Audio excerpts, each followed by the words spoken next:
Okay, so I've been getting a lot of questions on making follow-up calls to customers coming into the YouTube channel and over on LinkedIn. So I want to take a couple minutes. Let's talk about that. Let's talk about making follow-up calls to customers. Now, when we say customers, let's break this down, because the feedback that I'm getting both on the channel and over there at LinkedIn, customers could kind of mean one of two things, right? Is this an existing customer?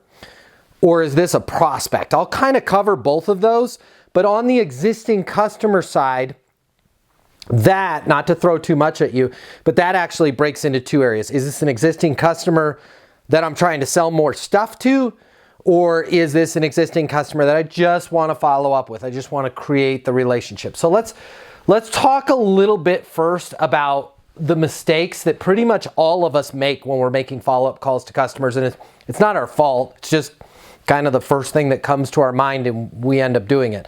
Okay, first mistake that everybody does, and I don't want you to do this anymore. When you're making a follow-up call to a customer, whether that's an actual customer that you're trying to get more business from, an actual customer that you just want to check in on, or a prospect. They're not a customer yet, right? It's somebody that you're working with. Don't make that follow-up call and be like, "Oh, hey, it's Matt Easton. Just wanted to follow up with you." If you're using the word follow-up in your follow-up calls to your customers, that's a really good indicator that you're pretty much doing a horrible follow-up call, all right? You want to be a professional. In today's age, time is so valuable.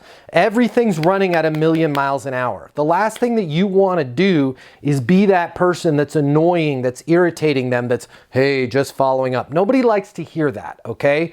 So if they are a customer that you're trying to get more business from, or a prospect, instead of, hey, I'm calling to follow up, how about something like this?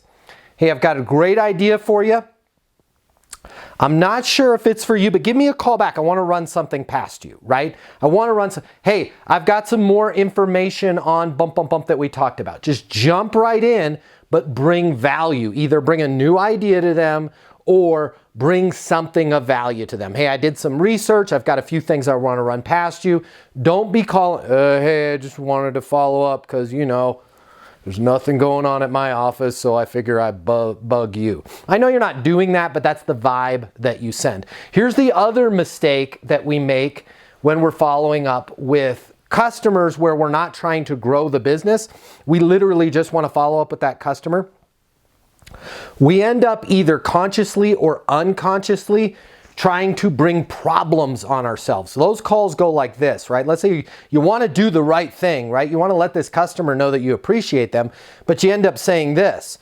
Hey, it's Matt Easton. I just wanted to follow up with you guys and make sure that you're happy. I just wanted to follow up with you guys and make sure that everything's going okay. How the customer's hearing that in their mind is, you want to make sure nothing's broken. You want to make sure the deal's not on fire. You want to make sure they don't hate you. Why? Everybody that does business with you is having problems right now. Things are exploding and you're trying to get ahead of a problem. I know that sounds crazy, but that's how your prospect hears it when you're like, I just wanted to make sure everything's okay. When you say, I just wanted to make sure everything's okay, right? They're hearing the other side of that, like, I probably think you have a problem. So if you just want to reach out and touch your customer and let them know you appreciate them, guess what? Sometimes the easiest thing to do is the obvious. Just reach out and let them know you appreciate them. Hey, it's Matt Easton here at Easton University. You know, I was thinking about you this morning.